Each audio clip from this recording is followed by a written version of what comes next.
1206년 몽골 고원 동부를 가로지르는 오논 강 상류.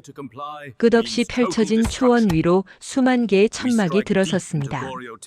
몽골 초원의 모든 부족장들이 한자리에 모인 이 역사적인 집회, 쿠릴타이가 열린 것입니다. 그 중심에는 44살의 사내가 서 있었습니다. 본명 태무친. 어린 시절 아버지를 잃고 어머니와 함께 초원을 떠돌며 굶주림과 추위 속에서 살아남은 사내였습니다. 그가 이제 모든 몽골 부족의 지도자로 추대되는 순간이었습니다. 부족장들이 그에게 올린 칭호는 칭기즈칸. 하늘의 신 탱그리에 대응하여 지상을 다스리는 자, 곧 세상의 모든 것을 지배하는 군주라는 뜻이었습니다. 당시로서는 허풍에 가까운 칭호였을지 모릅니다. 그러나 이후 벌어질 일들을 아는 우리는 압니다. 이 칭호가 얼마나 현실이 되었는지를. 칭기즈칸은 즉위 직후부터 유라시아 대륙을 향한 대원정을 시작했습니다. 1209년에는 서쪽의 서하를 복속시켰고 1211년부터는 북중국을 지배하던 여진족의 금나라를 공격하기 시작했습니다. 1215년 금나라의 수도 중도, 오늘날의 베이징이 함락되었습니다. 그리고 1219년부터 1221년까지 중앙아시아의 강대국 호라즘 제국을 무너뜨렸습니다. 1223년에는 남러시아의 스텝 지대까지 정복했습니다. 칭기즈칸이 1227년 서하 원정 중 세상을 떠났을 때 몽골 제국의 영토는 서쪽의 카스피해에서 동쪽의 만주에 이르렀습니다. 불과 20여 년 만에 유라시아 대륙의 심장부를 장악한 것입니다. 그러나 이것은 시작에 불과했습니다. 칭기즈칸 사후 몽골 제국의 정복은 멈추지 않았습니다. 2대 데칸 오고타이 시기인 1234년 금나라가 마침내 멸망했습니다. 몽골군은 이제 동유럽으로 향했습니다. 1237년부터 1242년까지 러시아 전역을 휩쓸고 폴란드와 헝가리까지 짓밟았습니다. 유럽 전체가 공포에 떨었습니다. 4대 데칸 뭉케 시기에는 서아시아가 정복되었고 바그다드의 칼리프 왕조가 무너졌습니다. 그리고 5대 데칸 쿠빌라이는 1276년 마침내 남송의 수도를 점령함으로써 중국 전역을 손에 넣었습니다. 인류 역사상 가장 거대한 육상 제국이 완성된 것입니다. 그런데 여기서 한 가지 의문이 생깁니다. 유라시아 대륙 전역을 정복한 이 거대한 제국이 왜 동쪽 끝에 있는 작은 나라 고려에 그토록 집착했을까요? 당시 몽골 제국의 영토에 비하면 고려는 한 줌도 안 되는 땅이었습니다. 몽골을 적극적으로 위협할 만한 군사력도 없었습니다. 그런데도 몽골은 1231년부터 1259년까지 무려 28년간 7차례 이상 고려를 침공했습니다. 다른 나라들은 한두 번의 전투로 굴복시키거나 아무런 조치 없이 내버려 두기도 했는데 유독 고려에게는 그토록 끈질기게 복속을 요구한 것입니다. 이 수수께끼의 답은 지도에 있습니다. 몽골 제국은 태생적으로 초원의 나라였습니다. 몽골군의 힘은 말에서 나왔습니다. 몽골인들은 2~3살 때부터 말을 타기 시작했고 말 위에서 태어나 말 위에서 죽는다는 말이 있을 정도였습니다. 그들의 기마병은 하루에 수십 리를 달리며 적을 포위하고 섬멸했습니다. 유라시아 대륙의 광활한 초원과 평원에서 몽골 기병을 막을 수 있는 군대는 없었습니다. 그러나 몽골군에게도 넘을 수 없는 장벽이 있었습니다.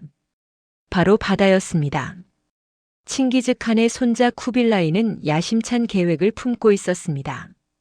중국을 완전히 정복한 후 바다 건너 일본까지 손에 넣겠다는 것이었습니다. 당시 동아시아의 해상 교역은 막대한 부를 창출하고 있었습니다. 일본을 복속시키면 동아시아 전체의 해상권을 장악할 수 있었습니다. 또한 남송과 일본이 해상으로 연결되어 있었기에 남송을 고립시키기 위해서도 일본을 굴복시킬 필요가 있었습니다. 그러나 문제가 있었습니다. 초원에서 자란 몽골인들은 배를 만들 줄 몰랐습니다. 바다를 항해할 줄도 몰랐습니다. 말 위에서는 천하무적이었지만 바다 앞에서는 무력했습니다. 이때 몽골의 눈에 들어온 것이 바로 고려였습니다. 고려는 삼면이 바다로 둘러싸인 반도 국가였습니다. 오랜 세월 바다와 함께 살아온 고려인들은 뛰어난 조선 기술을 가지고 있었습니다. 고려의 배들은 서해와 남해를 누비며 중국, 일본과 교역했습니다. 특히 고려의 조선소에서 만들어지는 배들은 견고하기로 유명했습니다. 또한 고려의 지리적 위치는 일본을 공격하기 위한 최적의 발진 기지였습니다. 한반도 남단에서 대마도까지는 불과 50km, 대마도에서 규슈까지도 그리 멀지 않았습니다.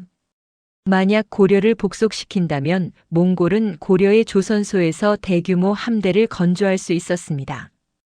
고려의 뱃사람들을 동원하여 함대를 운용할 수 있었습니다. 그리고 고려의 항구에서 출발하여 일본을 공격할 수 있었습니다. 고려는 단순한 정복 대상이 아니었습니다. 몽골 제국이 진정한 세계 제국으로 완성되기 위해 반드시 확보해야 하는 해상 교두보였습니다. 바다를 건너기 위한 발판이었습니다. 이것이 바로 몽골이 그토록 끈질기게 고려의 복속을 요구한 이유였습니다. 고려를 얻으면 배와 뱃사람 그리고 일본으로 가는 길을 얻는 것이었습니다. 고려의 운명은 이미 몽골의 거대한 제국 건설 계획에 깊숙이 엮여 있었던 것입니다. 그렇다면 당시 고려의 상황은 어떠했을까요? 13세기 초 고려는 무신 정권의 지배 아래 있었습니다. 1170년 정중부의 난으로 시작된 무신 정권은 이의민, 최충원을 거쳐 최후에 이르러 절정에 달해 있었습니다. 왕은 허수아비에 불과했고 실권은 무신 집권자의 손에 있었습니다. 최씨 정권은 내부의 권력 유지에만 집중했습니다. 도방이라 불리는 사병 집단 3천에서 4,000명 그리고 야별초 수천 명으로 정권을 지탱했습니다. 그러나 정작 외적의 침입에 대비한 정규군 양성에는 소홀했습니다.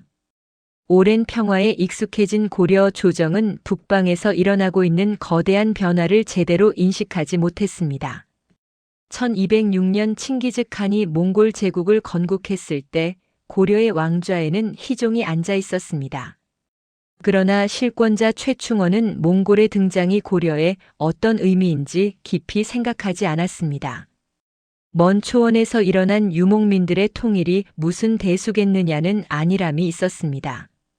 그러나 몽골의 폭풍은 생각보다 빨리 고려에 다가오고 있었습니다. 1211년 고려의 사신 10명이 금나라로 가던 중 몽골군의 습격을 받아 몰살당하는 사건이 발생했습니다. 이것이 고려와 몽골의 첫 번째 접촉이었습니다. 불길한 전조였습니다. 몽골군이 금나라를 공격하자 동아시아 전체가 요동쳤습니다. 금나라의 지배를 받던 거란족 일부가 이 혼란을 틈타 독립을 선언했습니다. 그들은 대요국이라 자칭하며 재기를 노렸습니다. 그러나 몽골군의 추격을 받아 더 동쪽으로 밀려났습니다. 그리고 1216년 마침내 고려의 국경을 넘었습니다. 거란 잔당 수만 명이 고려 영토로 쏟아져 들어왔습니다. 그들은 살기 위해 약탈하고 살육했습니다. 고려 조정은 조충, 김취려 등에게 3군을 주어 거란군을 토벌하게 했습니다. 치열한 전투 끝에 거란군은 평양 동쪽의 강동성으로 밀려들어가 농성했습니다. 1218년 몽골군이 거란 토벌을 명분으로 고려에 들어왔습니다. 몽골 장수 합진은 고려 원수부에 사신을 보내 함께 거란군을 공격할 것을 제안했습니다. 1219년 2월 고려군과 몽골군은 연합하여 강동성을 함락시켰습니다. 강동성 전투가 끝난 후 몽골은 고려에 형제 맹약을 제안했습니다. 표면적으로는 대등한 관계를 의미했지만 실제 내용은 고려가 매년 몽골에 공물을 바치는 것이었습니다. 고려 조정은 이를 받아들였습니다. 당장 눈앞의 위기를 모면하기 위해서였습니다.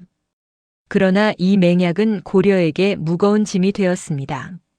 몽골은 해마다 과중한 공물을 요구했습니다. 수달 가죽 1만 장, 비단 3천 필, 솜 1만 근, 붓 1천 자루, 종이 10만 장 등 감당하기 어려운 양이었습니다. 몽골 사신들은 고려에 들어와 오만하게 행동했습니다. 그들은 마치 정복자처럼 굴었고 고려인들의 분노를 샀습니다. 1224년 11월 몽골 사신 저고여 일행이 고려를 방문했습니다. 이듬해인 1225년 1월 공무를 받아 귀국하던 저고여가 압록강 유역에서 피살되는 사건이 발생했습니다. 누가 저고여를 죽였는지는 지금까지도 분명하지 않습니다. 몽골은 고려의 소행이라고 주장했습니다. 고려는 국경을 넘어온 금나라 도적들의 짓이라고 반박했습니다. 그러나 진실이 무엇이든 결과는 정해져 있었습니다. 몽골은 이 사건을 고려 침공의 명분으로 삼았습니다. 양국의 관계는 급격히 악화되었고 마침내 국교가 단절되었습니다. 몽골은 고려를 향한 침략을 계획하기 시작했습니다. 그러나 몽골의 침공이 곧바로 이루어지지는 않았습니다. 당시 몽골은 서쪽으로 정복 전쟁을 진행 중이었습니다. 칭기즈 칸이 1227년 사망한 후 후계 구도를 정리해야 했습니다. 오고타이가 2대 대칸으로 즉위한 후에도 금나라 정벌이 우선이었습니다. 1234년 금나라가 마침내 멸망했습니다. 이제 몽골의 시선이 다시 고려로 향했습니다. 1231년 8월 오고타이 칸의 명을 받은 장수 살리타가 대군을 이끌고 압록강을 건넜습니다. 몽골군은 먼저 저고여 피살 사건을 힐책하고 고려에 항복을 요구하는 국서를 보냈습니다. 고려가 이를 거부하자 본격적인 침공이 시작되었습니다. 몽골군은 먼저 의주를 함락시켰습니다. 이어 귀주성을 공격했습니다. 당시 귀주성을 지키던 장수는 박서와 김경손이었습니다. 그들은 몽골군의 맹공을 막아냈습니다. 몽골군은 포차와 누차 등 대형 공성 병기를 총동원하여 공격했지만 귀주성은 함락되지 않았습니다. 그러나 몽골군의 진군은 멈추지 않았습니다. 그들은 귀주성을 우회하여 남쪽으로 내려갔습니다. 파죽지세였습니다. 고려의 중앙군은 몽골 기병의 속도와 기동력에 속수무책이었습니다. 서북면의 방어선이 무너졌습니다. 몽골군은 개경을 향해 질주했습니다. 같은 해 겨울 몽골군이 개경을 포위했습니다. 건국 이래 처음으로 수도가 적의 포위 아래 놓인 것입니다. 고려 조정은 경악했습니다. 이제야 그들은 깨달았습니다. 먼 초원에서 일어난 폭풍이 마침내 이 땅에 도달했음을. 고려는 몽골 제국의 세계 정복 계획에서 어떤 위치에 있었을까요? 몽골의 입장에서 고려는 세 가지 가치를 가지고 있었습니다. 첫째, 일본 원정을 위한 해상 교두보. 둘째, 조선 기술과 해상 운송 능력의 확보. 셋째, 동아시아 해상권 장악을 위한 전초기지. 훗날 이 계획은 현실이 됩니다. 고려가 몽골에 복속된 후인 1274년과 1281년 여원연합군이 일본을 침공했습니다. 1차 원정에는 몽골군과 고려군 합계 약 3만 3천 명이 참가했고 전선 900척이 동원되었습니다. 2차 원정에는 동로군 4만 명과 강남군 10만 명, 합계 14만 명이 참가했으며 전선 4,400척이 동원되었습니다. 인류 역사상 최대의 해양 원정이었습니다. 이 원정에 동원된 전선 대부분은 고려의 조선소에서 건조되었습니다. 고려인 뱃사람들이 함대를 운용했습니다. 고려의 하포, 오늘날의 마산에서 함대가 출발했습니다. 몽골이 그토록 고려를 원했던 이유가 바로 이것이었습니다. 그러나 이것은 훗날의 이야기입니다. 1231년 겨울 몽골군에 포위된 개경에서 고려 조정은 당장의 생존을 걱정해야 했습니다. 그들 앞에는 30년에 걸친 참혹한 전쟁이 기다리고 있었습니다. 동쪽 끝 작은 나라 고려. 세계 제국의 거대한 계획 속에 얽힌 이 나라의 비극은 이제 막 시작되려 하고 있었습니다. 1231년 여름 개경의 하늘은 청명했습니다. 무신 집권자 최후의 저택에서는 연일 호화로운 연회가 열렸고 궁궐에서는 고종이 허수아비 왕으로서 무력한 나날을 보내고 있었습니다. 오랜 평화에 익숙해진 고려 조정은 북방에서 다가오는 폭풍의 기운을 전혀 감지하지 못했습니다. 당시 고려는 무신 정권의 지배 아래 있었습니다. 1170년 정중부의 난으로 시작된 무신 정권은 이의민, 최충원을 거쳐 최후에 이르러 절정에 달해 있었습니다. 최충원이 세운 정권을 물려받은 최후는 도방이라 불리는 사병 집단 3천에서 4천명 그리고 야별초 수천 명으로 권력을 유지했습니다. 그러나 정작 외적의 침입에 대비한 정규군 양성에는 소홀했습니다. 무신 정권은 자신의 권력을 지키는 데만 집중했습니다. 국가의 정규군은 사실상 유명무실해졌고 오직 집권자를 호위하는 사병만이 정예화되어 있었습니다. 이것이 바로 고려가 몽골의 침공에 취약할 수밖에 없었던 근본적인 이유였습니다. 몽골 제국이 1206년 건국된 지 25년이 지났지만 고려 조정은 여전히 이 새로운 강대국의 위협을 제대로 인식하지 못했습니다. 먼 초원에서 일어난 유목민들의 통일이 무슨 대수겠느냐는 안일함이 지배했습니다. 과거 거란과 여진을 상대로 승리했던 기억이 자만심을 낳았습니다. 그러나 몽골은 거란이나 여진과는 차원이 다른 적이었습니다. 고려와 몽골의 첫 번째 접촉은 1218년으로 거슬러 올라갑니다.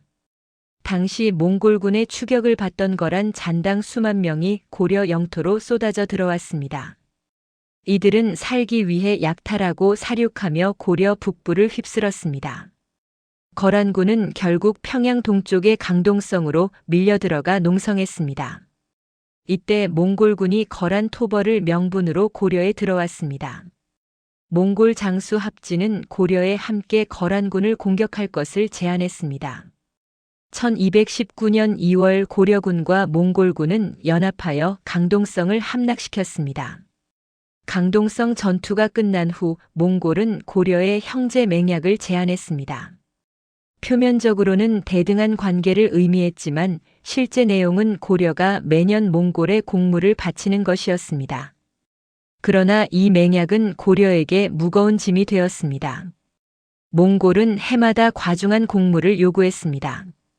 수달 가죽 1만 장, 비단 3천 필, 솜 1만 근, 붓 1천 자루, 종이 10만 장 등 감당하기 어려운 양이었습니다.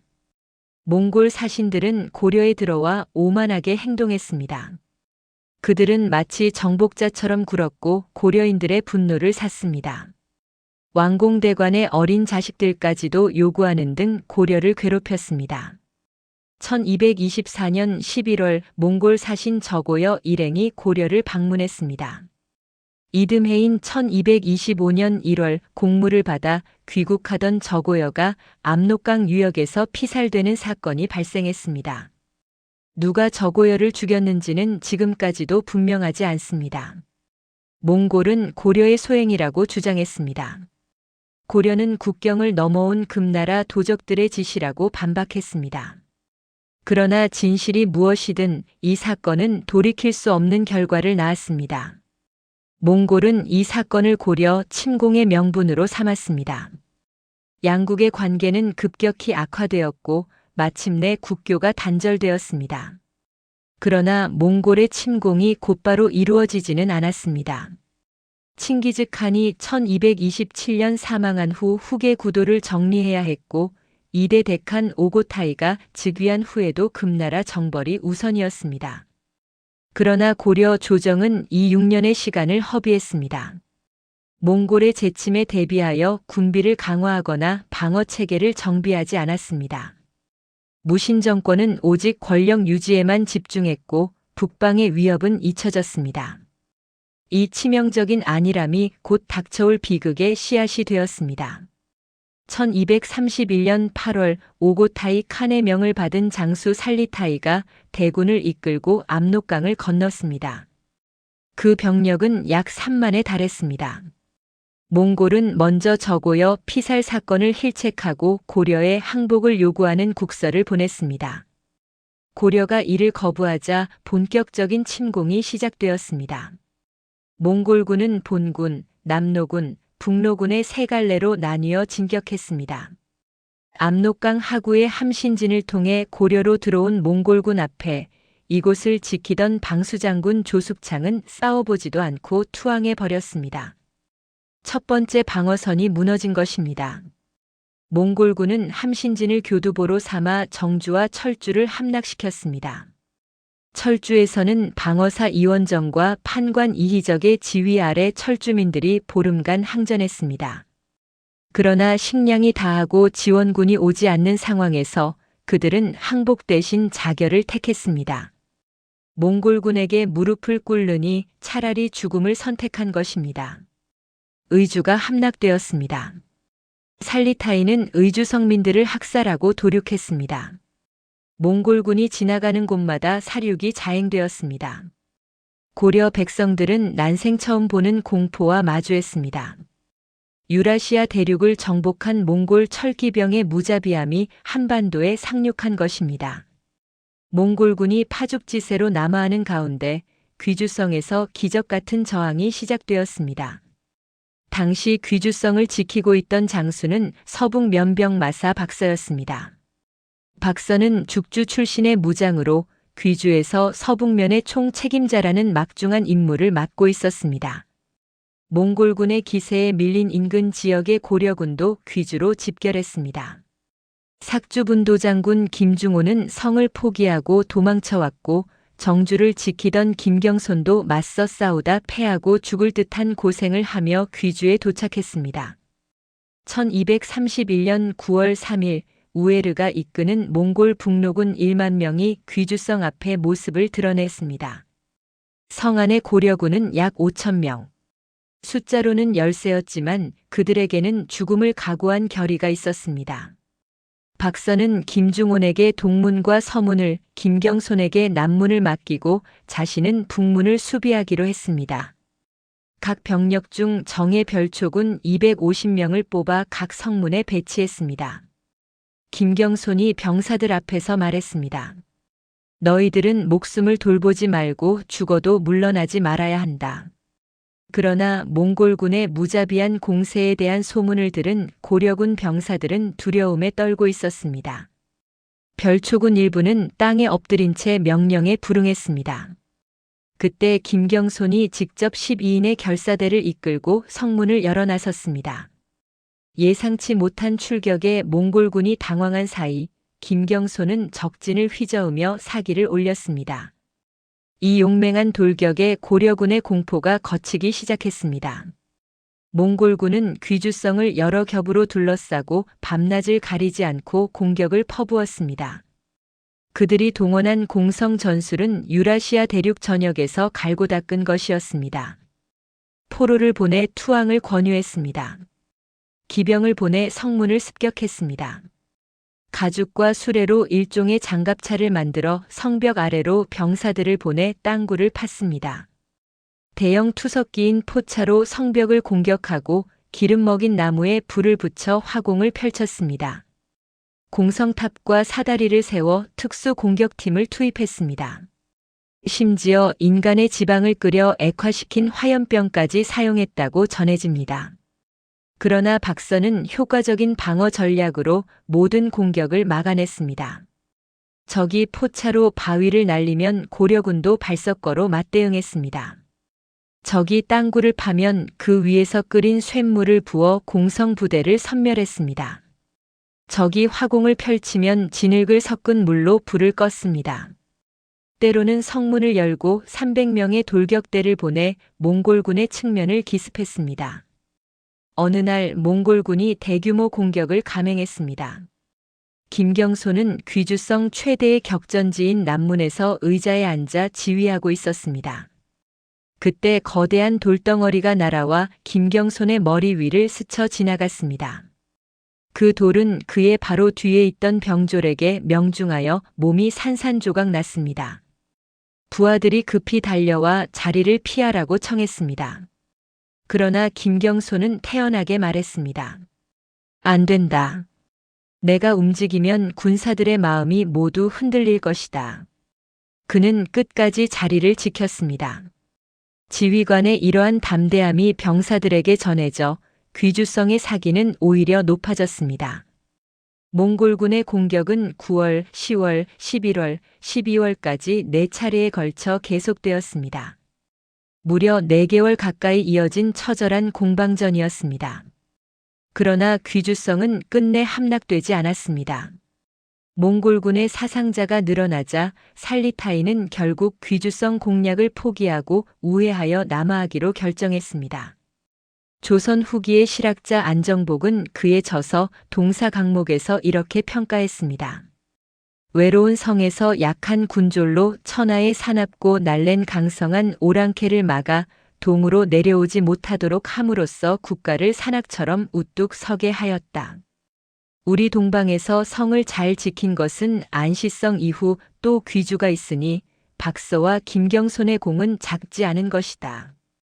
귀주성이 몽골 북로군 1만을 묶어두는 동안 고려 조정은 뒤늦게 대응에 나섰습니다. 1231년 9월 고려 조정에서는 상장군 이자성을 수장으로 3군을 구성했습니다. 황주의 동선역에서 고려 중앙군과 몽골군 사이에 첫 전투가 벌어졌습니다. 몽골군 8,000명이 기습 공격을 감행했고 고려군은 고전에 빠졌습니다. 그때 예상치 못한 구원군이 나타났습니다. 바로 초적, 즉 도적 농민군이었습니다. 그들은 평소 조정의 반기를 들던 자들이었지만 외적이 침입하자 나라를 위해 싸우기로 결심했습니다. 초적 농민군의 분전으로 고려군은 동선역 전투에서 승리를 거두었습니다. 동선역에서 승리한 고려군은 북상하여 10월에 북계 지역의 군사 거점인 안북대도호부에 이르렀습니다. 그러나 이곳에서 재앙이 기다리고 있었습니다. 고려군은 몽골 기병의 기동력과 전술에 완전히 압도당했습니다. 군사 태반이 살상되고 장군 이연문 등이 전사했습니다. 안북성 전투의 참패로 고려 중앙군은 사실상 괴멸되었습니다. 안북성 전투에서 승리한 몽골군은 이제 개경을 향해 질주했습니다. 더 이상 그들을 막을 군대가 없었습니다. 1231년 겨울 몽골군이 마침내 개경에 도달했습니다. 그들은 먼저 개경 인근의 흥왕사를 공격한 후 수도를 포위했습니다. 고려 건국 이래 처음으로 수도가 적의 포위 아래 놓인 것입니다. 개경만이 아니었습니다. 몽골군은 더 남진하여 광주, 충주, 청주까지 내려가 약탈을 자행했습니다. 예성강 일대에서 도륙이 벌어졌고 지나가는 곳곳마다 사륙이 이어졌습니다. 고려 전역이 피로 물들었습니다. 개경이 포위되자 고려 조정은 경악했습니다. 무신 집권자 최우도 별다른 대책이 없음을 깨달았습니다. 귀주성에서 박서와 김경손이 분전하고 있었지만 그것만으로는 상황을 역전시킬 수 없었습니다. 이 절망적인 상황에서 최우는 몽골과의 강화를 결정했습니다. 그는 고종을 압박하여 몽골의 권항사, 즉 항복을 권유하는 사신을 만나게 했습니다. 고종은 왕족인 회안공 왕정을 적진에 보내어 강화를 맺게 했습니다. 회안공은 사실상 인질이었습니다. 귀주성에서 끝까지 버티던 박서도 조정의 명에 따라 항복했습니다. 개인의 의지로는 국가의 결정을 거스를 수 없었습니다. 자신이 지켜낸 성을 열어야 하는 박서의 심정이 어떠했을지 그것은 기록에 남아있지 않습니다. 고려는 몽골에게 막대한 공물을 바쳤습니다. 몽골 사신들과 살리타이에게 금은 보화가 넘겨졌습니다. 몽골군은 북계 지역에 다루같이 72명을 설치하여 고려의 내정을 감시하게 한 후 1232년 1월에 철수를 시작했습니다. 1차 침입은 이렇게 끝났습니다. 그러나 이것은 시작에 불과했습니다. 1231년의 1차 침입은 고려에 깊은 상처를 남겼습니다. 전쟁의 물리적 피해도 막심했지만 더 큰 충격은 심리적인 것이었습니다. 고려인들은 처음으로 몽골군의 실체를 목격했습니다.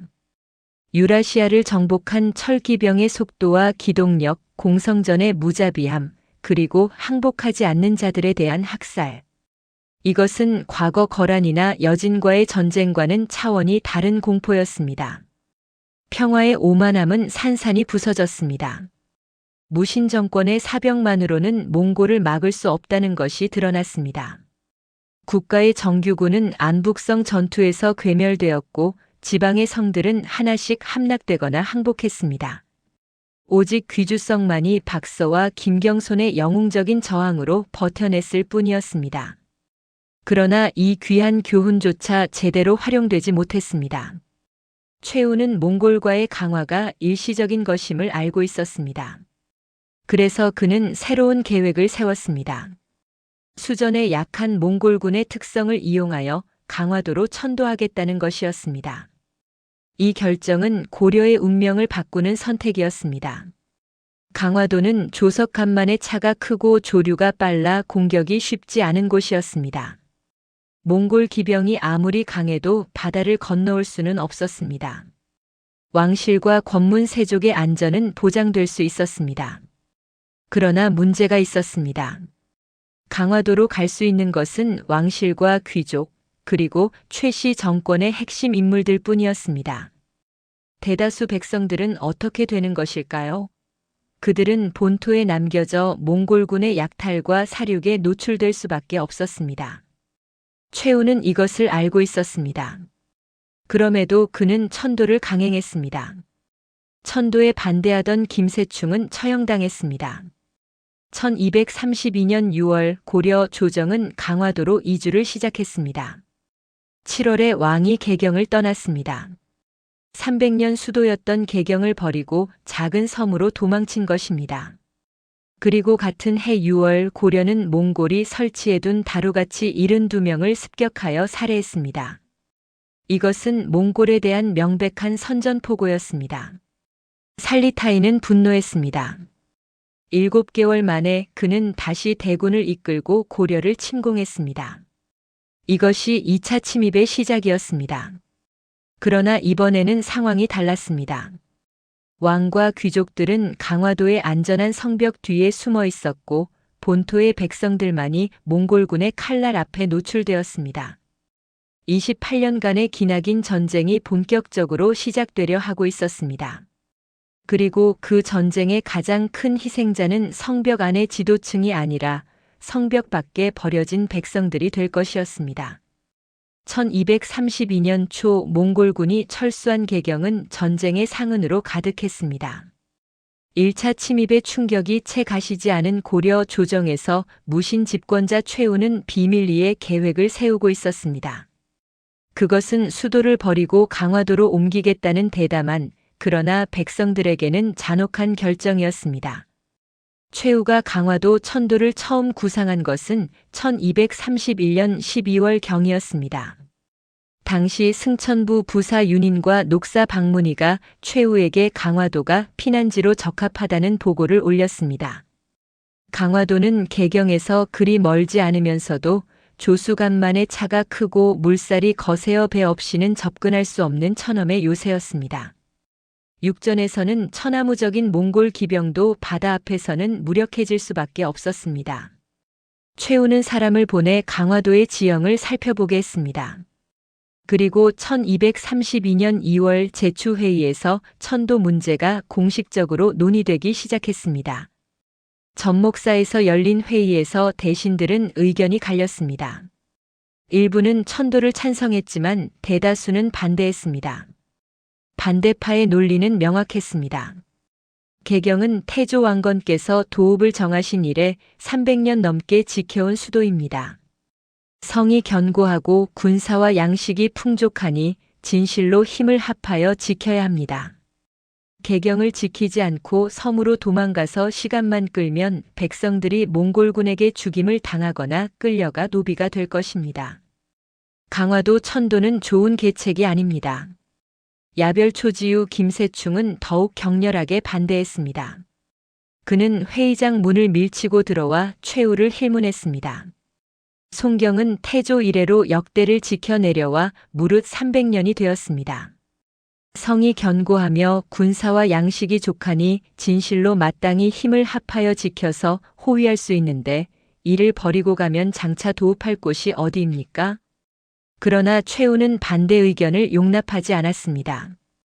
천도론자들이 김세충의 처단을 주장하자 동석한 상장군 김연보가 이에 동조했습니다. 최후는 김세충을 그 자리에서 차명에 처했습니다. 반대 의견을 목숨으로 막은 것입니다. 이 광경을 본 신하들은 더 이상 반대하지 못했습니다. 고종도 수도를 옮기는 일을 주저했지만 어쩔 수 없이 허락해야 했습니다. 최후, 그대의 뜻이 그렇다면 할 수 없구려. 강화도로 수도를 옮기시오. 고종의 이 말은 허락이 아니라 굴복이었습니다. 1232년 6월 16일 최후는 강화 천도를 최종 결정했습니다. 천도가 결정된 다음 날 군대를 강화도에 보내 궁궐을 짓게 했습니다. 급하게 결정된 천도였기에 미리 준비된 것이 아무것도 없었습니다. 7월 장마철이었습니다. 비가 쏟아지는 가운데 고종과 대신들은 개경을 떠났습니다. 최후는 녹전차 100대를 동원하여 자신의 재산을 강화도로 옮겼습니다. 왕실과 귀족 관료들이 줄을 이어 강화도로 향했습니다. 수십만 명의 개경 사람들이 폭우 속에서 강화도로 강제 이주당했습니다. 아수라장이었습니다. 천도 직후 개경에서는 혼란이 극에 달했습니다. 서리 이통이 초적과 노비를 이끌고 반란을 일으켜 개경 일대를 약탈했습니다. 버려진 수도는 순식간에 쑥대밭이 되었습니다. 최후는 이들을 토벌한 후 군사 수천 명을 동원해 개경의 나무를 베어다가 강화도에 자신의 저택을 짓는 데 사용했습니다. 강화도에 도착한 지배층은 궁궐과 관아, 저택을 짓기 시작했습니다. 그러나 이 모든 공사는 백성들의 피땀 위에 이루어졌습니다. 전국 각지에서 민정들이 징발되어 강화도로 보내졌습니다. 그들은 혹한과 더위 속에서 궁궐과 성벽을 쌓아야 했습니다. 강화도의 방비시설은 점차 완성되어 갔습니다. 내성, 중성, 외성의 3중 성벽이 축조되었습니다. 현재 강화읍 일대에 내성이 세워졌고 남산과 대문현을 걸쳐 동남쪽 일대를 둘러싼 외성은 천도 이듬해에 착공하여 1237년에 증축되었습니다. 연안에는 제방이 설치되고 대규모 둔전이 이루어졌습니다. 각 도의 산물이 모여들어 인구가 10만에 달하는 대도시가 형성되었습니다. 1234년에는 여러 지방에서 징발된 민정들의 노력으로 궁궐과 여러 관청이 세워졌습니다. 1251년에는 국자감이, 1255년에는 태묘가 세워져 점차 국도다운 시설들이 갖춰졌습니다. 규모에 있어서는 개경에 미치지 못했으나 강화도는 엄연한 정식 수도가 되었습니다. 그러나 강화도 안과 밖은 완전히 다른 세상이었습니다. 최후는 자기 집을 지을 때 도방과 군대를 동원하여 개경으로부터 목재를 실어 나르게 했습니다. 또한 백성을 징발해 서산에 얼음 창고를 만들었는데 여름철에 쓸 어류를 저장할 정도였다고 합니다. 한겨울에 강화에 많은 나무를 옮겨 심었는데 부역에 동원된 백성들이 얼어 죽거나 물에 빠져 죽는 고통이 심했습니다. 얼마나 고통이 심했으면 섬 곳곳에 다음과 같은 내용의 방이 나붙었다고 합니다. 사람과 잣나무 중 어느 것이 중합니까? 왕족과 귀족들도 피난 생활에도 불구하고 저택과 사원을 짓고 팔관회, 연등회, 격구, 명절 등을 즐기면서 화려한 생활을 계속했습니다. 강도시대 38년간 불교 행사가 165차례, 연회가 24차례나 기록되어 있습니다. 그들에게 강화도는 피난처가 아니라 새로운 안락의 보금자리였습니다. 그러나 본토의 백성들은 완전히 다른 운명에 처해 있었습니다. 고려 조정은 강화도로 천도하면서 전국의 백성들에게 산성이나 섬으로 피난하라는 명령을 내렸습니다. 이것이 이른바 해도입보책이었습니다. 그러나 이는 백성들 스스로 살아남으라는 것과 다름없었습니다. 중앙에서 파견되는 군대도 없었고 지원되는 물자도 없었습니다. 오직 자력으로 몽골군을 피하고 자력으로 살아남아야 했습니다. 최씨 정권은 강화도로 천도한 이후 그곳의 방위에만 주력했을 뿐 다른 지역이 침략받는 것에 대해서는 어떠한 대책도 마련하지 않았습니다. 무신 정권에게는 속수무책으로 몽골군에게 살육당하고 굶어 죽는 백성들을 보호하고 지키려는 책임감이 없었습니다. 그리고 예상대로 몽골의 보복이 시작되었습니다. 1232년 6월 고려가 강화도로 천도를 단행하자 몽골은 이를 선전포고로 받아들였습니다.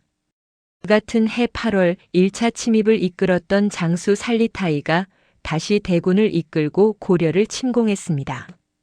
2차 침입의 시작이었습니다. 살리타이는 상당 기간 서북면 지역에 머물면서 강화도의 조정에 사신을 보내 개경으로 환도할 것을 요구했습니다. 국왕과 집권자 최후가 몽골에 친조하거나 육지로 나올 것을 요구했습니다. 그러나 고려 조정은 이에 응하지 않았습니다. 강화도의 바다가 그들을 보호하고 있었기 때문입니다. 협상이 결렬되자 살리타이는 분노했습니다. 그는 강화도를 공격할 수 없다면 고려 전체를 불태워 왕이 밖으로 나올 수밖에 없는 상황을 만들기로 했습니다. 몽골군은 개경을 지나 한양산성을 함락시키고 광주를 거쳐 남하를 시작했습니다. 지나가는 곳곳마다 약탈과 살육이 자행되었습니다. 몽골군의 일부 부대는 경상도 일대까지 깊숙이 들어갔습니다. 대구 부인사에 소장되어 있던 초조대장 경판이 몽골군에 의해 불타 없어지는 피해를 입었습니다. 이 초조대장경은 현종 때 거란 침입을 물리치기 위해 제작한 것으로 고려 불교의 정수였습니다. 수백 년의 신앙과 문화가 한순간에 잿더미가 되었습니다. 몽골군이 파죽지세로 남하하는 가운데 뜻밖의 승리가 일어났습니다. 1232년 11월 광주성에서 치열한 전투가 벌어졌습니다.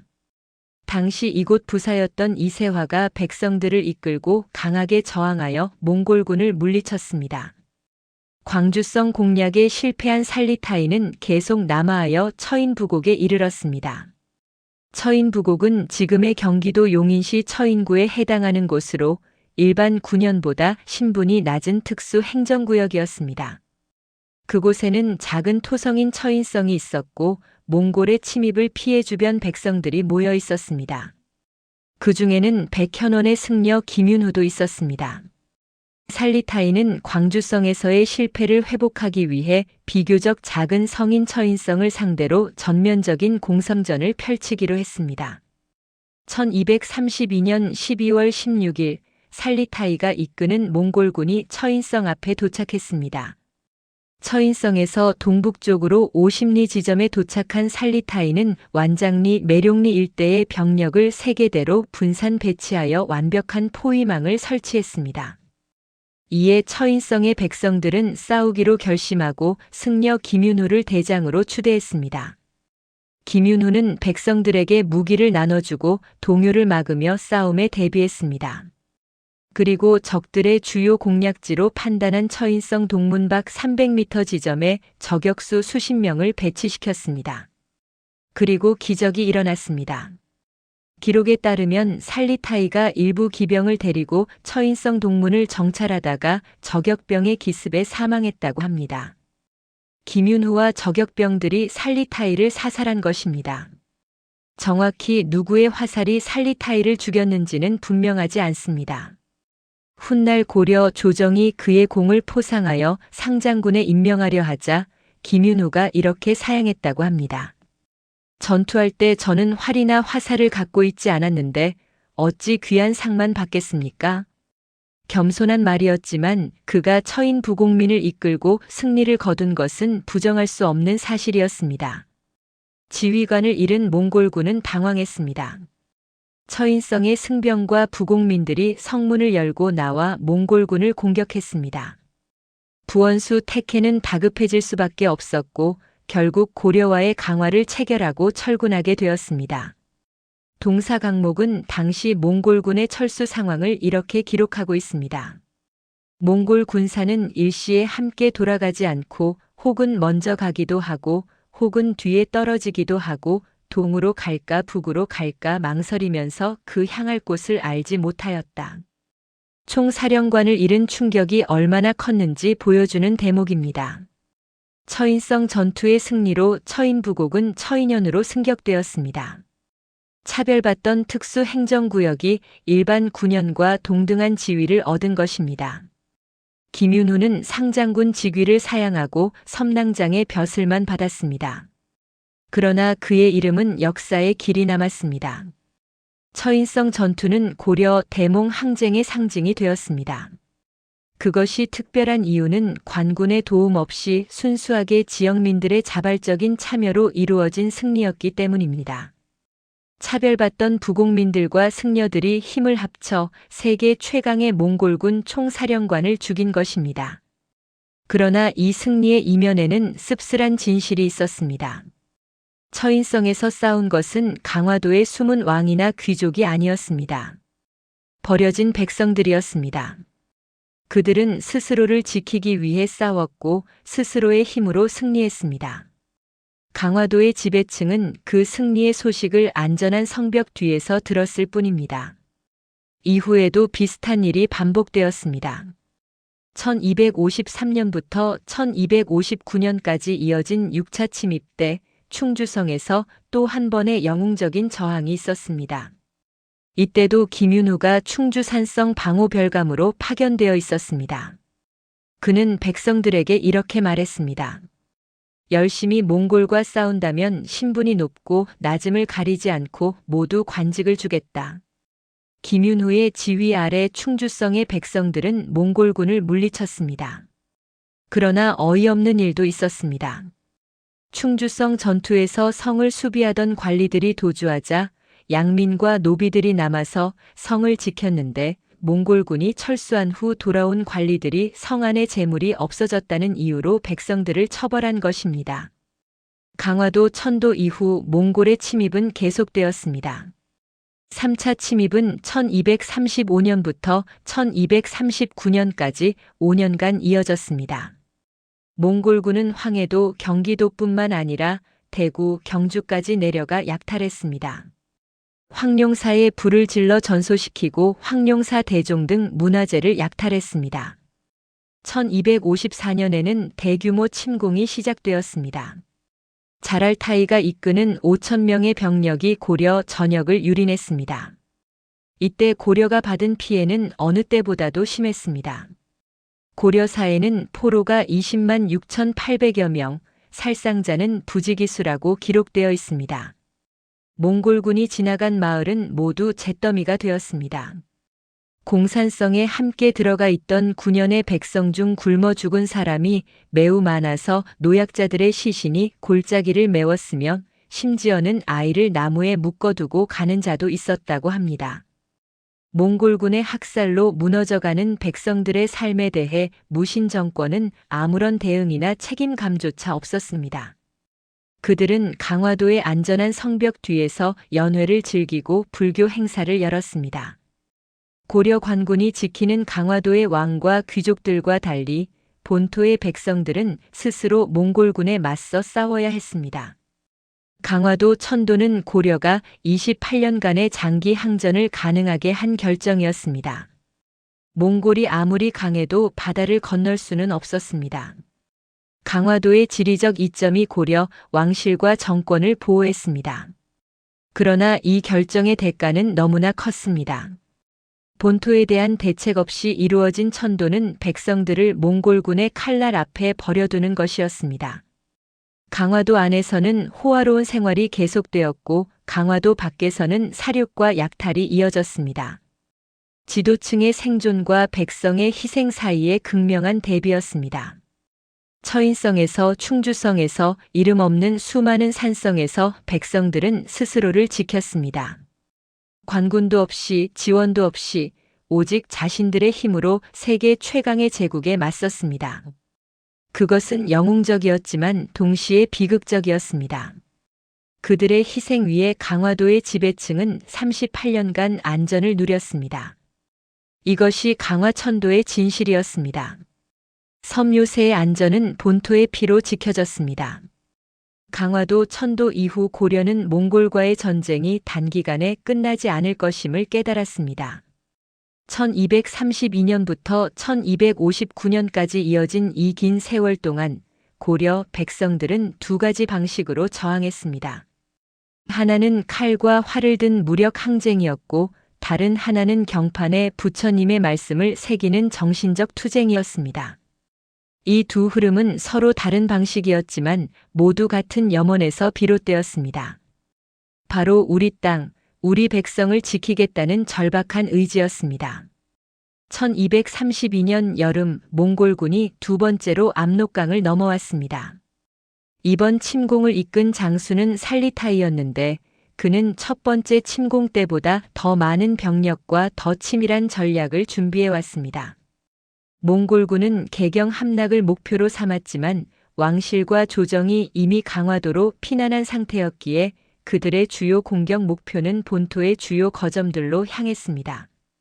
충청도, 전라도, 경상도 등 삼남 지방의 성곽들이 차례로 포위되었고 백성들은 산성으로 피난하여 저항을 이어갔습니다.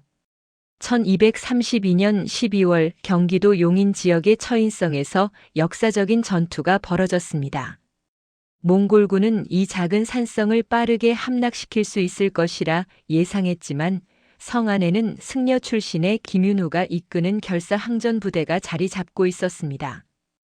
김윤후는 본래 승려였으나 나라의 위기 앞에서 환속하여 무기를 들었습니다. 그는 지역 백성들과 노비들까지 모두 모아 성을 지키는 의병대를 조직했습니다.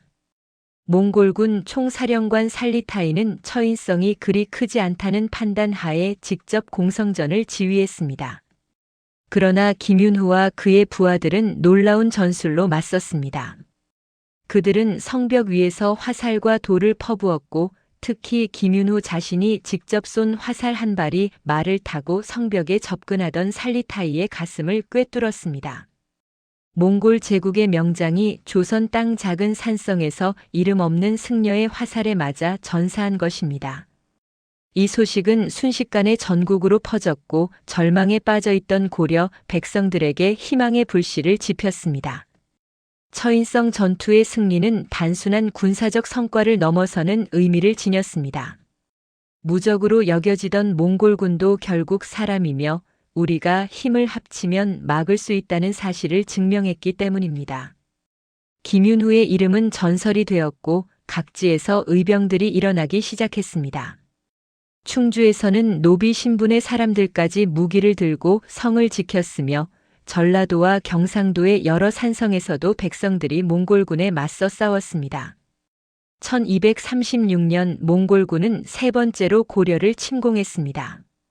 이번에는 탕구라는 장수가 이끄는 대군이 한반도 전역을 유린했습니다. 몽골군은 처인성 패배의 복수라도 하려는 듯 더욱 잔인하게 굴었습니다.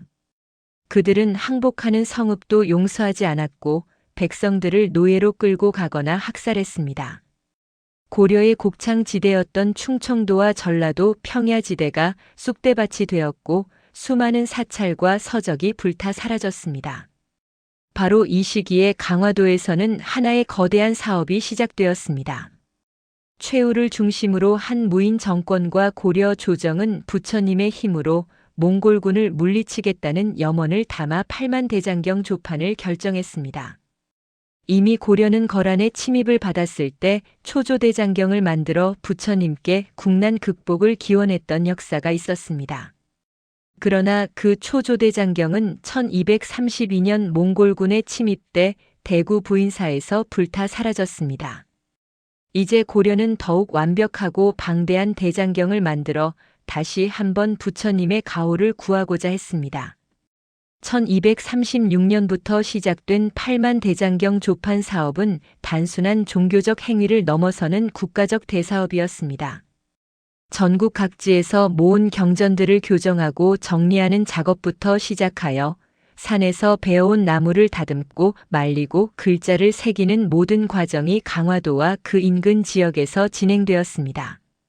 수백 명의 승려들이 경전을 필사하고 교정했으며 수천 명의 장인들이 경판을 제작했습니다. 이들은 매일 아침 손을 씻고 향을 피운 뒤 한 글자 한 글자를 정성스럽게 새겼습니다. 경판을 만드는 과정은 극도로 정밀했습니다. 먼저 삼번나무나 돌배나무 같은 단단한 나무를 베어 바닷물에 담가 3년간 염분을 배게 했습니다. 그런 다음 그늘에서 다시 3년간 말렸습니다. 이렇게 준비된 나무를 얇은 판으로 켜서 표면을 매끄럽게 다듬은 뒤 비로소 글자를 새기는 작업에 들어갔습니다. 한 장의 경판에는 앞뒤로 경전의 내용이 새겨졌는데 글자의 크기와 간격이 모두 일정해야 했고 단 한 글자의 오류도 용납되지 않았습니다. 이 방대한 작업이 진행되는 동안에도 몽골군의 침공은 계속되었습니다. 1247년에는 아무칸이 이끄는 몽골군이 네 번째로 쳐들어왔고 1253년에는 예구가 이끄는 다섯 번째 침공이 있었습니다. 매번 침공이 있을 때마다 본토의 백성들은 산성으로 피난하여 항전했지만 그 대가는 참혹했습니다. 몽골군은 성을 함락시킬 때마다 성 안의 사람들을 학살하거나 포로로 끌고 갔으며 농경지와 마을을 불태웠습니다. 그러나 강화도 안에서는 경판을 새기는 소리가 멈추지 않았습니다. 장인들은 본토에서 들려오는 비명 소리를 들으면서도 자신들이 할 수 있는 일은 이것뿐이라는 생각으로 끌과 망치를 들었습니다. 승려들은 밤낮으로 경전을 읽으며 부처님께 기도를 올렸습니다. 외적을 물리쳐 달라는 기도, 죽어간 백성들의 영혼을 위로해 달라는 기도, 그리고 언젠가는 이 전쟁이 끝나기를 바라는 기도였습니다. 1251년 전쟁이 시작된 지 20년이 지났습니다. 이제 처음 전쟁을 겪었던 아이들이 장년이 되었고 전쟁 중에 태어난 아이들이 청년이 되었습니다. 고려 백성들에게 평화는 이제 아득한 옛날의 기억이 되어버렸습니다. 그러나 8만 대장경 조판 작업은 계속되었습니다. 이미 완성된 경판들은 강화도의 선원사와 대장 경판당에 보관되었고 새로운 경판들이 끊임없이 추가되었습니다. 1256년 여섯 번째 침공이 있었습니다. 이번에는 자라대가 이끄는 몽골군이 쳐들어왔는데 그들은 이전보다 더 조직적으로 고려 본토를 공략했습니다. 각 지역에 몽골군 주둔지를 설치하고 고려 백성들을 강제로 동원하여 군량을 조달하게 했습니다. 이는 단순한 약탈을 넘어서 고려를 체계적으로 복속시키려는 시도였습니다. 본토의 참상이 날로 심각해지는 가운데 강화도 조정 내부에서는 갈등이 깊어졌습니다. 계속 항전해야 한다는 주전파와 몽골과 화해해야 한다는 주화파가 대립했습니다. 무인 정권의 수장들은 대체로 항전을 주장했지만 일부 문신들과 왕족들은 더 이상의 희생을 막기 위해 협상이 필요하다고 주장했습니다.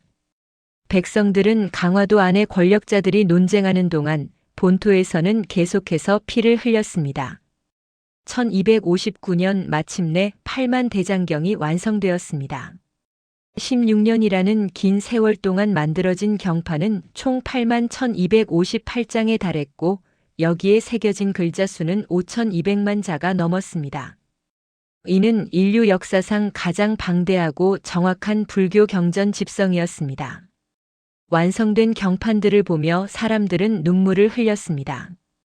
이것은 단순한 경전이 아니었습니다. 30년 전쟁을 견뎌낸 고려 민족의 염원이자 죽어간 수많은 백성들의 넋을 위로하는 기념비였으며 우리는 결코 굴복하지 않았다는 자긍심의 증표였습니다. 그러나 8만 대장경이 완성되던 그해 고려는 결국 몽골에 항복하기로 결정했습니다. 부처님의 힘으로도 막을 수 없었던 현실 앞에서 고려는 더 이상의 피를 막기 위해 무릎을 꿇어야 했습니다. 칼로 싸우고 경판으로 기도했지만 결국 고려가 얻은 것은 쓰디쓴 패배의 잔이었습니다. 그럼에도 8만 대장경은 살아남았습니다. 몽골 제국이 사라지고 고려가 멸망하고 조선이 세워지고 그 조선마저 역사 속으로 사라진 뒤에도 8만 대장경은 합천 해인사 장경판전에 고스란히 보존되어 오늘날까지 전해지고 있습니다. 이것이야말로 고려 백성들이 남긴 가장 위대한 승리가 아닐까요? 칼과 활로는 이길 수 없었지만 그들의 정신과 염원만큼은 그 어떤 제국의 철기병도 짓밟을 수 없었습니다. 1259년 고려는 30년 가까이 이어진 몽골과의 전쟁이 더 이상 지속될 수 없다는 절박한 현실 앞에 서 있었습니다. 강화도로 천도한 지 27년, 그동안 본토의 백성들은 7차례에 걸친 몽골의 침공으로 말할 수 없는 고통을 겪었습니다. 농토는 황폐해졌고 인구는 크게 감소했으며 수많은 사람들이 몽골로 끌려가거나 학살당했습니다. 이제 고려 조정 내부에서는 더 이상 항전을 지속할 수 없다는 목소리가 점점 커지고 있었습니다. 그러나 강화도 안의 상황은 본토와는 전혀 달랐습니다. 최씨 무인 정권은 여전히 강력한 권력을 유지하고 있었고 왕실과 고위 관료들은 비교적 안전한 생활을 누리고 있었습니다. 바다가 천연 방벽이 되어준 덕분에 몽골군은 단 한 번도 강화도를 직접 공격할 수 없었습니다.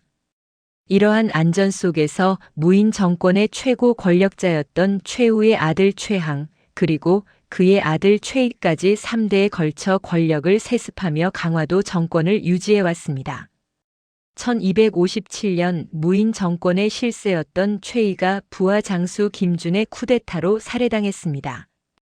60여 년간 고려를 지배해온 최씨 정권이 순식간에 무너진 것입니다. 김준은 새로운 권력자가 되었지만 그 역시 2년도 채 되지 않아 이면에게 제거당했습니다.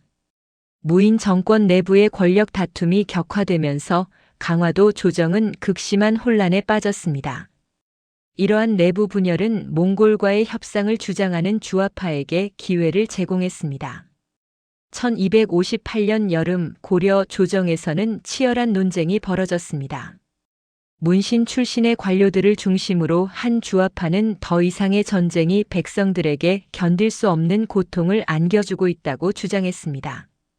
그들은 본토의 참상을 언급하며 강화도에서 안전하게 지내는 동안 수십만 백성들이 죽어가고 있다는 사실을 강조했습니다. 반면 무인 세력의 일부와 강경파 관료들은 몽골에 굴복하는 것은 고려의 자주성을 완전히 포기하는 것이라며 반대했습니다. 고종은 이미 노쇠한 상태였고 오랜 전쟁으로 지쳐 있었습니다. 그는 즉위한 지 46년이 되었지만 그 대부분을 강화도라는 좁은 섬에서 보냈습니다. 왕으로서 자신의 백성들을 제대로 보호하지 못했다는 죄책감과 무인 정권 아래에서 허수아비 왕으로 살아야 했던 굴욕이 그를 짓눌렀습니다. 결국 고종은 주화파의 손을 들어주었고 몽골과의 협상을 시작하기로 결정했습니다. 1259년 봄 고려는 몽골에 사신을 보내 강화 의사를 전했습니다. 당시 몽골 제국은 데칸 몽케의 통치 아래 있었는데 몽케는 남송 정벌에 전념하고 있었기에 고려 문제를 조속히 마무리하고 싶어 했습니다. 몽골 측은 몇 가지 조건을 제시했습니다. 첫째, 고려 국왕이 직접 몽골에 와서 데칸에게 항복을 표해야 한다. 둘째, 강화도를 버리고 개경으로 돌아가야 한다. 셋째, 고려는 몽골 제국의 속국으로서 조공을 바치고 군사적 협력을 해야 한다. 넷째, 고려 왕실은 몽골 황실과 혼인 관계를 맺어야 한다. 이 조건들은 고려에게 치욕적이었습니다. 특히 국왕이 직접 몽골에 가서 무릎을 꿇어야 한다는 조건은 고려의 자존심에 깊은 상처를 냈습니다. 그러나 더 이상 선택의 여지가 없었습니다. 1259년 3월 고종은 태자였던 왕전 훗날의 원종을 몽골에 보내 항복 의사를 전하고 강화 협상을 마무리하도록 했습니다. 왕전은 몽골 데칸의 진영까지 가서 굴욕적인 예를 올려야 했습니다. 그해 6월 고종이 68세의 나이로 강화도에서 숨을 거두었습니다. 30년 전쟁을 겪으며 한 번도 제대로 된 왕 노릇을 하지 못한 채 그는 섬에서 쓸쓸히 생을 마감했습니다. 왕전이 태자에서 원종으로 즉위했고 그는 아버지의 유지를 받들어 몽골과의 강화를 마무리하기로 결심했습니다. 1259년 가을 원종은 중대한 결정을 내렸습니다. 강화도를 떠나 개경으로 환도하겠다는 선언이었습니다. 이 소식은 강화도 전체를 충격에 빠뜨렸습니다. 27년간 안전한 피난처였던 섬을 떠나 다시 본토로 돌아간다는 것은 몽골의 직접적인 영향력 아래로 들어간다는 의미였습니다.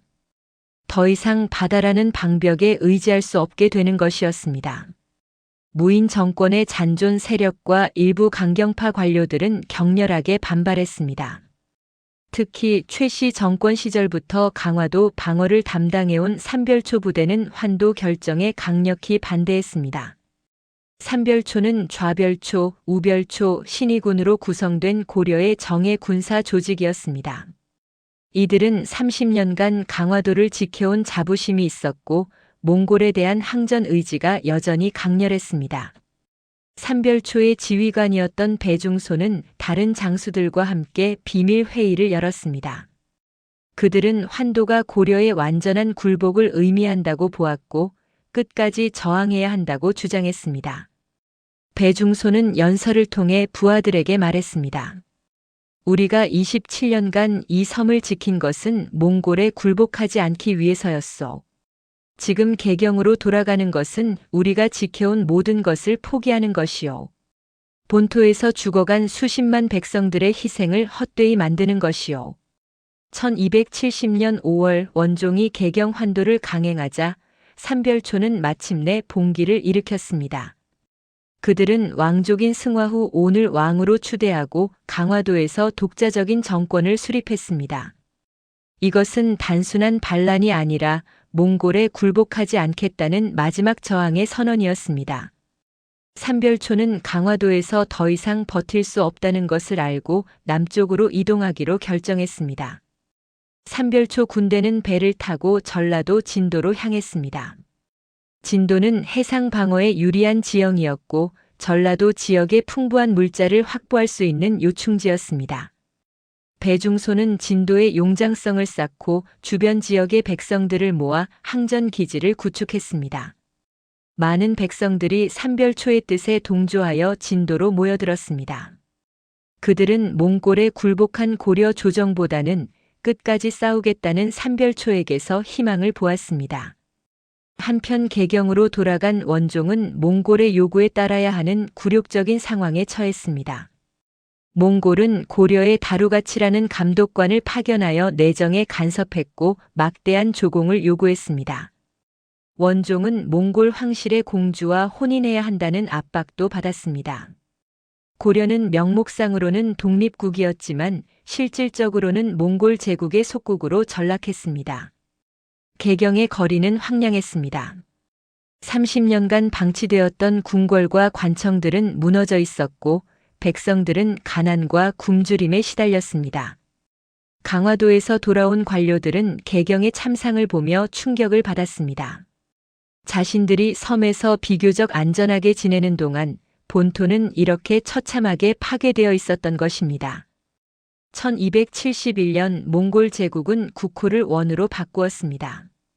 쿠빌라이 칸이 새로운 황제가 되어 중국식 제국을 표방했습니다. 고려는 이제 원나라의 부마국, 즉 사위나라가 되었습니다.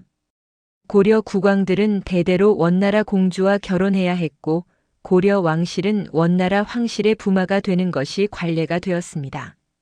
진도의 삼별초는 여전히 저항을 이어갔지만 고립무원의 상태였습니다. 1271년 고려와 몽골 연합군이 진도를 공격했습니다. 배중소는 끝까지 싸웠지만 압도적인 병력 차이를 이길 수는 없었습니다. 용장성이 함락되고 배중손이 전사하자 남은 삼별초 병력은 김통정의 지휘 아래 제주도로 후퇴했습니다. 제주도에서 삼별초는 마지막 항쟁을 이어갔습니다. 그들은 1273년까지 3년간 더 버텼지만 결국 고려와 몽골 연합군의 공격으로 완전히 진압되었습니다. 김통정이 전사하면서 삼별초의 항쟁은 막을 내렸고 고려 내부에서의 모든 저항도 끝이 났습니다. 30년 전쟁은 이렇게 끝났습니다. 고려는 살아남았지만 더 이상 독립된 왕국이 아니었습니다. 평화를 얻었지만 그 대가는 자주성의 상실이었습니다. 고려 백성들은 더 이상 몽골군의 칼날에 죽지 않아도 되었지만 이제 그들은 원나라의 신민으로서 새로운 굴욕을 감내해야 했습니다. 승자도 패자도 아닌 그저 살아남은 자로서 고려는 새로운 시대를 맞이했습니다. 1274년 30년 전쟁이 끝난 지 불과 몇 년 만에 고려는 상상도 하지 못했던 새로운 운명과 마주하게 되었습니다. 원나라 황제 쿠빌라이는 동방 정복의 마지막 목표였던 일본 원정을 결심했고 고려에게 이 원정의 선봉에 서라고 명령했습니다. 한때 자신들을 침략했던 몽골군의 일원이 되어 이제는 다른 나라를 침공해야 하는 비극적인 역설이 현실이 된 것입니다. 이것이야말로 속국으로 전락한 고려가 맞이한 가장 굴욕적인 순간이었습니다. 원종은 쿠빌라이의 명령을 거부할 수 없었습니다. 원나라는 고려에게 전함 900척을 건조하고 군사 1만 명과 선원 6,700명을 동원하라고 요구했습니다. 이는 30년 전쟁으로 피폐해진 고려에게는 감당하기 어려운 부담이었습니다. 그러나 거부하면 다시 원나라의 침공을 받을 것이 분명했습니다. 고려 조정은 전국에 영을 내려 나무를 베고 배를 만들기 시작했습니다. 1274년 10월 여몽연합군이 출항했습니다. 원나라 장수 홍다구와 고려 장수 김방경이 이끄는 연합군은 대마도와 이키섬을 거쳐 일본 규슈의 하카타만에 상륙했습니다. 고려 병사들은 복잡한 심정으로 일본 땅을 밟았습니다. 불과 몇 년 전까지만 해도 자신들이 침략을 당하는 입장이었는데 이제는 침략자가 되어 있었습니다. 많은 병사들이 이 전쟁의 정당성에 의문을 품었지만 명령에 따를 수밖에 없었습니다. 초반 전투에서 여몽연합군은 우세했습니다. 원나라의 화포와 고려의 선박 기술, 그리고 압도적인 병력이 일본 무사들을 압도했습니다. 그러나 그날 밤 거대한 태풍이 하카타만을 강타했습니다. 폭풍우 속에서 수백 척의 배가 침몰했고 수많은 병사들이 바다에 빠져 죽었습니다. 살아남은 군대는 급히 철수할 수밖에 없었습니다. 일본인들은 이 태풍을 신풍, 즉 가미카제라고 불렀습니다. 신이 자신들을 보호하기 위해 보낸 바람이라는 의미였습니다. 첫 번째 원정의 실패 이후에도 쿠빌라이는 포기하지 않았습니다. 그는 더 큰 규모의 원정을 준비하라고 명령했습니다. 고려는 다시 한번 막대한 물자와 인력을 동원해야 했습니다. 1281년 두 번째 일본 원정이 시작되었습니다. 이번에는 동로군과 강남군 두 갈래로 나뉜 대군이 출항했습니다. 고려군은 동로군에 편입되어 다시 한번 일본을 향했습니다. 이번 원정은 규모가 훨씬 컸습니다. 전함 4,400척, 병력 14만 명에 달하는 역사상 최대 규모의 해상 원정이었습니다. 고려는 이 전쟁을 위해 국력을 총동원했습니다. 전국의 목재가 배를 만드는 데 쓰였고 수많은 백성들이 강제 징발되어 전쟁에 동원되었습니다. 30년 전쟁으로 이미 피폐해진 고려 경제는 더욱 악화되었습니다. 그러나 역사는 다시 반복되었습니다. 1281년 8월 또다시 거대한 태풍이 일본 연안을 강타했습니다. 두 번째 가미카제였습니다. 이번 태풍은 첫 번째보다 더 강력했습니다. 수천 척의 배가 침몰했고 10만 명 이상의 병사들이 목숨을 잃었습니다.